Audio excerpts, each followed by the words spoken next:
In Philippians chapter 2 verse 13, ang sabi doon, "For it is God who is at work in you, both to will and to work for His good pleasure." Now, bago niya sinabi yon, sabi ni Paul, "Work out your salvation with trembling and fear." And then sa kanya yan sinabi na, "For it is God who works in you to will and to act or to work according to His good pleasure." So, kung titignan natin, sabi niya, work out, and then it is God who works in. Okay? Meaning, God is in us through the Holy Spirit.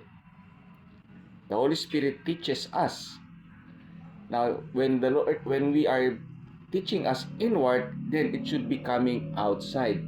So, meaning, ang katawan na ito, hindi ito basta-basta sumusunod kung hindi na tayo pumapractice or hindi natin isinasabuhay o hindi natin ina-apply yung ating tinuturo.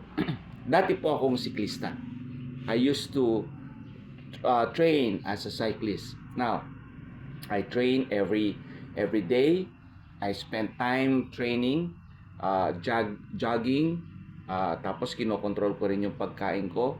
I drink vitamins, I sleep early. So, pinapractice ko po yun. Because I cannot get it if I don't practice. And sabi nga ng mga researchers and scientists that if you do it 21 days, it becomes your habit.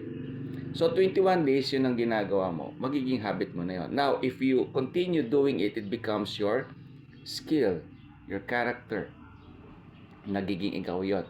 And then after that, it becomes you yourself, the forming of a character.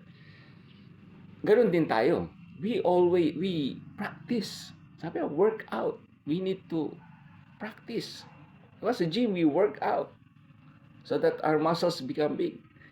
So, we don't work out natin yun. Yung paggawa ng mabuti, pagbabago sa sarili, we don't work out yan. You work it out. And that's the product of your salvation. Nakakilala ka kay Jesus, nakita mo yung sarili mo, nakita mo yung katayuan mo na makasalanan, ngayon tinanggap mo siya, naligtas ka, then you change. First within, because the Holy Spirit works in you, in your mind and your heart. Then outside, let the Spirit train your soul and your body so that your body will follow. Now, marami sa atin ay binabaliwala yung kaligtasan. Binabaliwala si Jesus. Sasabihin Kristiyano, pero hindi, tao lang ako. See, there's the big problem.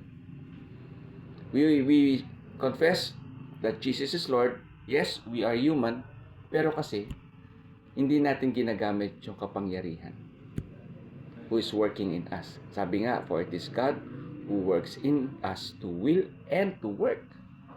Hindi natin ginagamit yun. So, the power of using the Spirit, and of course, this will lead to your practice. Practice natin. So that when we come to a point na nasanay na tayo, you will become a new you. Change is hard work, but if you start it, sooner or later, it will be less work. The word of the Lord for you today. God bless you.